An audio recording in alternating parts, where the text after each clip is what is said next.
সারা বাংলাদেশ থেকে আজকে একদিন আগে মানে মানে আর মাত্র 2 দিন আছে, আগামী পরশুদিন উনি আসবেন। আজকেই আমরা দেখতে পাচ্ছি বিভিন্ন জেলা থেকে লোক আসা শুরু হয়েছে।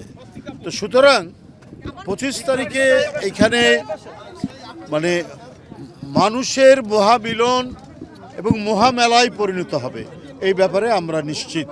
আমরা এখন শুধুমাত্র উনি নেমে একেবারে এই মঞ্চে এসে এখানে এই জনসমাগম, এটা কিন্তু সমাবেশ না, এই যে জনসমাগম হবে তাদের সামনে শুভেচ্ছা দিয়ে উনি তার মা দেশনেত্রী বেগম খালেদা জিয়া, যিনি দীর্ঘদিন নিপীড়ন নির্যাতন সহ্য করেছেন, আজকে চিকিৎসাধীন অবস্থায়, তাকে দেখে তারপরে তিনি বাসায় যাবেন।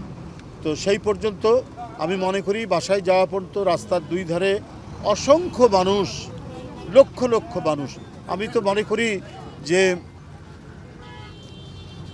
1/2 কোটিরও বেশি মানুষের উপস্থিতি হবে সেদিন ঢাকায়। আমাদের অন্যান্য যে প্রস্তুতি সেগুলো সম্পন্ন হওয়ার পথে, চূড়ান্ত হওয়ার পথে। আমরা যে সমস্ত ডিপার্টমেন্টকে বলেছিলাম, আমরা চিঠি দিয়েছিলাম, বিশেষ করে স্টেজ এবং ভারপ্রাপ্ত চেয়ারম্যানের নিরাপত্তা, কারণ উনি 17 বছর পর আসছেন, জাতীয়তাবাদী শক্তির একজন প্রতীক, তাকে নানাভাবেই তাকে যে সতর্কতা এবং তার যে নিরাপত্তা, সেটা বিধান করার দায়িত্ব প্রথমত সরকারের, তারপর দল সে বিষয়ে পদক্ষেপ গ্রহণ করছেন, একটার পর একটা তারা সেই প্রস্তুতি নিচ্ছেন।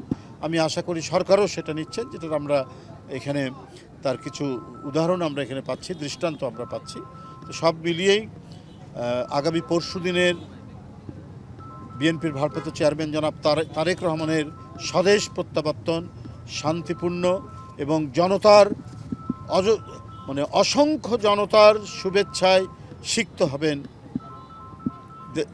জনাব তারেক রহমান, এবং সেই জনসমাগমকে তিনি শুভেচ্ছা জানাবেন। অনেক দিন পর তিনি ফিরে আসছেন, তাদেরকে অভিবাদন জানাবেন।